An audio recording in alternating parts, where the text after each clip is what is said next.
El voluntariat medioambiental ajudarà a recuperar la pineda del Remolà. Aquest matí l'alcalde de Viladecans, Carles Ruiz, i el director de la Fundació Acció Natura, Francesc Giró, han signat a Can Casanovas un conveni de col·laboració per gestionar i preservar aquesta joia natural del municipi única a l'entorn metropolità. Nosaltres el que volem començar, perquè creiem que tot és començar i anar avançant en col·laboració amb l'Ajuntament,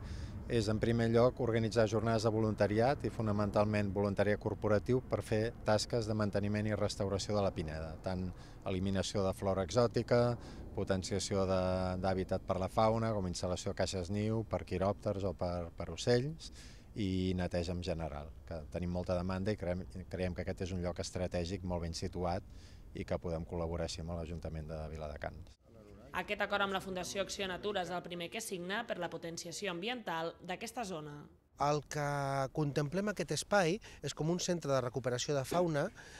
que tindrà espais perquè vinguin entitats, fundacions, associacions a desenvolupar el seu projecte. Serà una mena d'hotel de projectes de recuperació de fauna de moltes entitats amb les quals signarem convenis, la setmana que ve signarem altres, per tal que ells desenvolupin aquí, tindran tots els elements per poder desenvolupar els seus projectes.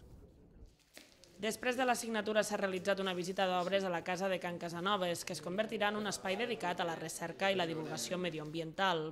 També s'ha visitat la pineda del Remolà i les antigues piscines del càmping Toro Bravo, que reconvertirà en un espai útil per la recuperació d'animals.